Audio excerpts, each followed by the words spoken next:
agjëruesit i duhet një zemër e gjallë, për shkak se Ramazani është shumë dinamik, çdo çast i tij është i vlefshëm, i duhet zemër që të komunikon me çdo moment të Ramazanit. Prandaj një zemër që është e smur, e lodhur, e paprigatitur, nuk ka mundësi të përgjigjet kërkesave të Ramazanit që duhet, nëse lodhet, është dinamike e madhe. Ke pa për shembull një imam i xhamis që i fal taravit një muaj ditë. Nëse se ka fytin mirë, nuk kujdeset, nuk pin langjet ftafta, në gjysmë Ramazan bllokohet. Dinamika e taravit është e madhe, don shumë kujdes të madh. Nga njëra keni pa në xhamia duhet më marr 2 imam, 3 imam se duhet mundruan, nuk i mundsi. 20 rekate për lëm është. E nëse fyti, shikoni një fyt, nuk ka mundësi me përballu. Nuk ka mundësi me përballu veç taravit që është një aktivitet i Ramazanit. E çka thënë për tjerat apo? Këmbët tona, për shembull, pak me shtu hoxha leximin hoxh te e provo. S'përballon këmbë apo? Jemi të lodhur apo? Një aktivitet këmba se përballon. Me shty pak më shumë iftarin se përballon barku. Kërkojmë iftarin kohën e tij. Ndërsa krejt aktivitet në Ramazanit, me teravi, me agjërim, me lexim, me gjitha, duhet zemë me përballu. Sa të me kone fort, sa të me kone gjallë, shumë me kone gjallë.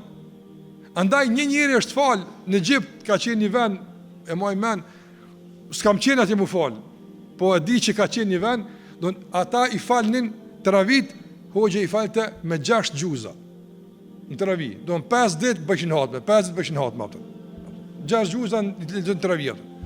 Edhe një xhamat s'ka qenë i rregull, ka shku me provu, si përja del, dikur ditën e tretë, i ka thonë hoxhës, hoxh, kjo është përputhje me sunetin e pejgamberit, a ka i ka 500 xhamia, pse e ardhë më falë aty? E ka unë nuk përballohet kjo datë e kështë më radhë, nga se kurizi, po ta kishte njëri nga qeliku, dë thejë nga ti. Së dërën dëtë kurizi këtë lezim tonin. Kjo hoxha i tha, birë jam çështja nuk ka me kuriz, është me zamër, apo.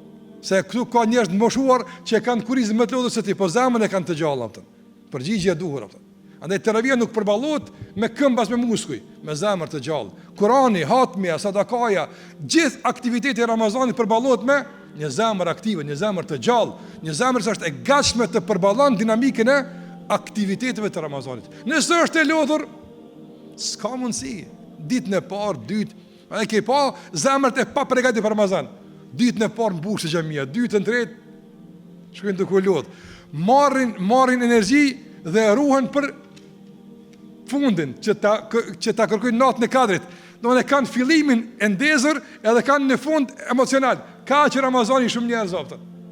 Ama Ramazani i elitarëve, Ramazani i përzgjedhurve është një Ramazan me dinamik 24 orë të vazhdueshme. E për çën kështu duhet një zemër e fuqishme, një zemër e gjallë.